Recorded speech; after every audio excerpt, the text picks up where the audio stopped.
Article 147 of the Constitution provides the Deputy President shall be the principal assistant to the President and shall deputize for the President in the execution of the President's functions. Article 28, which states that every person has inherent dignity and the right to have that dignity respected and protected. Article 29C, which states that every person has the right to freedom and security of the person, which includes the right not to be subjected to any form of violence from either public or private sources.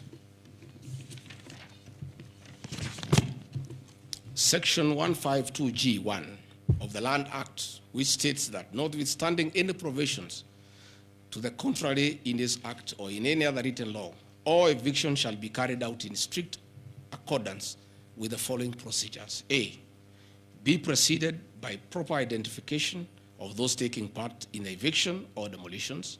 B, be preceded by the presentation of the formal authorizations for the action. C, where groups of people are involved, government officials or their representatives to be present during an eviction.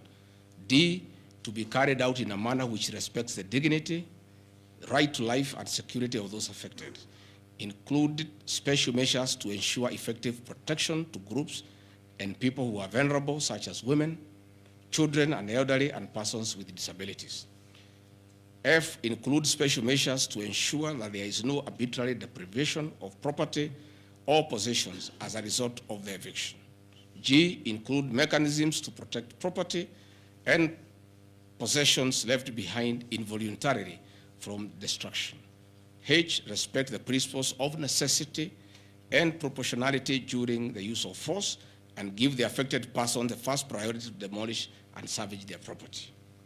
Critically, our Constitution provides at Section 147(2) that first, the Deputy President shall perform the functions conferred by these constitutions and any other functions of the President as the President may assign.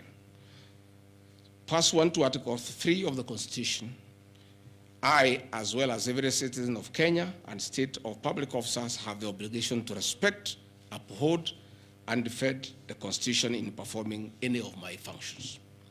The national values and principles of governance contained in Article 10 of the Constitution by those state organs, public officers, and all persons, including myself as the Deputy President, wherever we make or implement public policy decisions. In relation to this matter, these national values and principles include the rule of law, democracy, and participation of the people, human dignity, equity, social justice, inclusiveness, equality, human rights, non-discrimination, and protection of the marginalized. Adherence to these principles became extremely important when we, as state officers, are contemplating legal evacuation of citizens with a duty to avoid inhuman forced evictions that would be contrary to our Constitution and international law. While campaigning with the President, and subsequently when I was sworn in as Deputy President, you can remember, I promised as a key pillar to the Kenya Kwanza government that there will be no forced and unlawful evictions and that all evictions shall be human and entail legal compensation. You remember my inauguration speech. I said never again shall this administration carry out inhuman evictions in a brutal manner as was done in the previous administration. I and my office, the Office of the Deputy President, have undertaken extensive engagement with all parties in regard to the cabinet decision on eviction, which I fully support, including the Nairobi River, which is an entity under the ODP and County Government of Nairobi.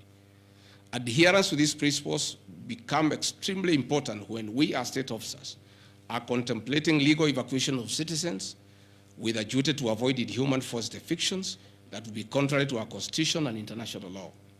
Guideline number 6 of the United Nations General Assembly, guidelines for the implementation of the rights to adequate housing, prohibits forced evictions, and the state should ensure that any eviction under domestic law are fully compliant with international law. The guidelines further require meaningful engagement with communities to ensure that the rights of residents are implemented cooperatively without the need for eviction procedures or police enforcement. I have supported the implementation of cabinet directives on the eviction, safe for the fact that on being informed that each person residing at the Nairobi River was being evicted and paid only 10,000 shillings, which I and many other Kenyans felt inadequate compensation for eviction. I insisted that the government should abide by constitutional dictates and international norms while implementing any cabinet decision, including eviction, and maintain the dignity of citizens of Kenya facing evictions. My statements did not and cannot be construed to undermining the president, because the president, like me, sought to defend the very constitution. I hope I'm very clear. Am I clear? I cannot, I will not oversee, supervise, forced, brutal eviction against the people of Kenya. That I will not, and I can't. President William Ruto and I on the campaign trail gave a solemn undertaking to the people of Kenya that under our administration, that will never happen. So when I was asked to oversee brutal,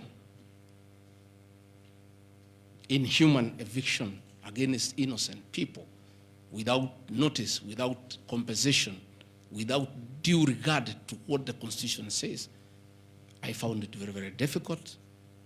And I rescued myself and allowed the CS for Interior, the head of public service, the PS for internal security to proceed.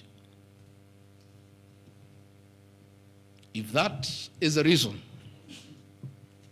why Rigathi Gachagua should be impeached as Deputy President of the Republic of Kenya and sent home for refusing to undermine the Constitution, for saying no to brutal and inhuman eviction of poor Kenyans, let it be.